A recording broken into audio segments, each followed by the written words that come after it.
People all over continue to be fascinated by dinosaurs. Just look at the new Jurassic World movie, which I haven't seen yet. I'm getting to it, which has been the biggest releases of the summer. One of them, at least. There's a lot of them to see before that one, you know. You gotta do it in the right order here.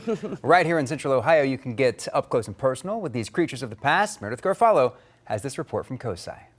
You may not realize it, but the history of dinosaurs, there's so much science that goes into that as well. I mean, you think about geology and then the history.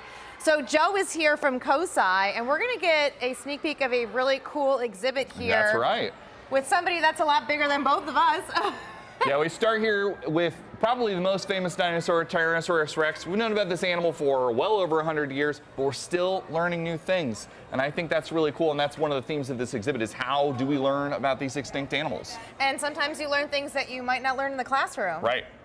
All right, well, let's take a look at the exhibit a little bit better, but first, can we take a selfie? Of course, this is what everyone does. All right, here we go. All right, sounds good. There's just so much craze. I mean, you have Jurassic Park from our generation, and then now you have Jurassic World, and there's so many exciting things happening with dinosaurs. But here I think it's cool because, is this a real bone? This is a cast of probably the largest dinosaur, Patagotitan myorum. People love to stand by here and kind of compare themselves to this. It's hard to imagine such a huge creature walking the earth. I was gonna say, even in my heels, I'm nowhere close to as big as this thigh bone is. But here we don't just have things that you can look at behind glass like a lot of natural history museums. We're a hands-on science center, so we can actually touch a lot of these fossils. Wait, doesn't it hurt them? No.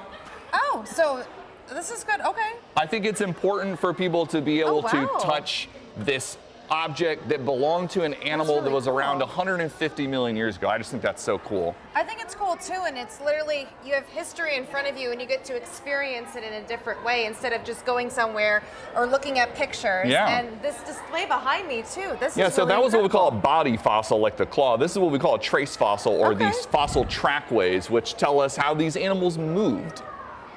Wow.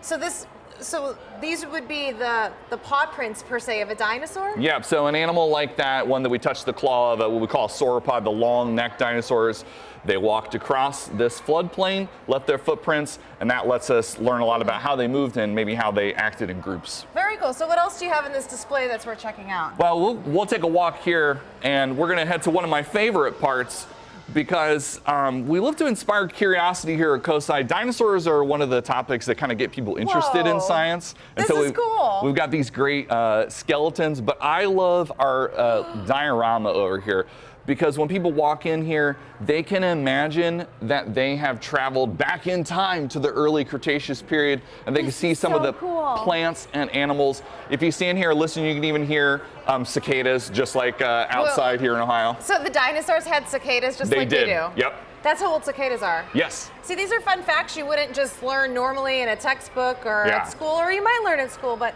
so I can hear the sounds. And so tell me a little bit about what this was actually from what they envisioned it was like back then. So this is a recreation of a scene that you might have seen about 130 million years ago in what is modern day Liaoning, China. All the animals and plants that would have been around there. Some that you might recognize, like the frogs and turtles, some that you might not recognize. So why is an experience like this so important for kids? And even adults, I guess. Yeah, well, you know, one of the things I love about this area is that kids come in here and they go, wow, but also the adults do too. So it gets people excited to learn more. Well, thank you so much, Joe. It's really exciting to know that we can literally go back in time right here in our own backyards and learn a lot about STEM in the first hand. So thank you so much, Joe. And just another way you can experience STEM right here at COSI in Columbus.